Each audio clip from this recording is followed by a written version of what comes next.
મનીષા, હા. અલે આ ઘર ખર્ચના પૈસા. અરે પણ આ પૈસા મને શું કામ ને આપો છો? આ પૈસા મમ્મીને આપો. અરે પણ તું એમ કેમ બોલે છો? અરે આ ઘર મારા પહેલા મમ્મીનું છે તો તમારે આ પૈસા મમ્મીને આપવા જોઈએ.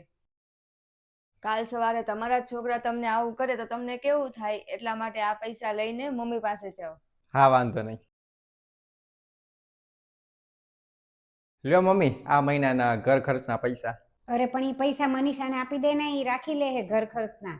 અરે મમ્મી, મનીષાએ તો કીધું છે કે પેલા મમ્મીને આપો એમ, કેમ કે આ ઘર પેલા મમ્મીનું છે. લ્યો. સારું, લાવું.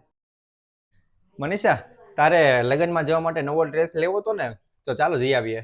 અરે પણ હું નવા કપડાં પહેરું ને મમ્મી જૂના કપડાં પહેરશે, એવું થોડુંક સારું લાગશે. એક કામ કરો, તમે પેલા મમ્મીને અપાવી દો, પછી હું લઈ લઈશ. સારું. મમ્મી, માસીના દીકરાને લગ્નમાં જવાનું છે ને, તો ચાલો તમને હું નવી સાડી અપાઈ દઉં. અરે મારી પાસે તો કેટલી નવી હાડી પડી છે. તું એક કામ કર, મનીષાને અપાવી દે. એની પાસે એકેય હાડી નથી, એક બે હોય તો એ બધે પહેરેલી છે. તો એની કરતા આમાં નવી હોય તો એ હારી લાગશે. મારી ઉંમર છે હવે કાંઈ નવી પહેરવાની. અરે મમ્મી, એને જ તે કીધું કે મમ્મીને અપાઈ દો એમ. હા હા, સારું, વાંધો નહીં. મનીષા, આપણે એક કામ કરીએ. આજે આજે તું રસોઈ ન કર, આપણે બહાર જમવા જઈએ. હા, તો મમ્મીને કીધું કે તૈયાર થઈ જાય. અરે પણ તને તો ખબર જ છે ને કે મમ્મી કોઈ દિવસ બહાર જમવા જ નથી આવતા આપણી સાથે. અને આમાં તો આપણી સાથે શું, એને બહારનું ભાવતું જ નથી, એટલે એ બહાર જમતા જ નથી. પણ તમે કોઈ દિવસ પૂછ્યું તો આવે, એકવાર પૂછો તો ખરી. સારું, વાંધો નહીં, પૂછી જો. હાલો મમ્મી, એક કામ કરો, તૈયાર થઈ જાઓ ફટાફટ, આપણે જમવા જઈએ બહાર. અરે પણ તને તો ખબર જ છે ને કે મને બહારનું નથી ભાવતું. એક કામ કરો, તું ને મનીષા બે જઈ આવો, જાઓ. હા મમ્મી, મેં મનીષાને પૂછ્યું, પણ એને એમ કીધું કે મમ્મીને લેતા જઈએ. આખો દિવસ તો એક ઘરમાં બેઠા હોય છે એમ, એની કરતા બહાર આંટોય મરાઈ જશે. અને એને ઘણા ટાઈમથી કે બહાર જમવા નથી આવ્યા આપણી સાથે, તો એ કે આજે કે આપણે બધા જઈએ, આંટો મારીએ ને જમતાય આવીએ. સારું, વાંધો નહીં. ભગવાન, મેં ગયા જન્મમાં જરૂર કોઈ સરસ સારા કામ કર્યા હશે તો જ તે મને આવી મનીષા જેવી વહુ મળી.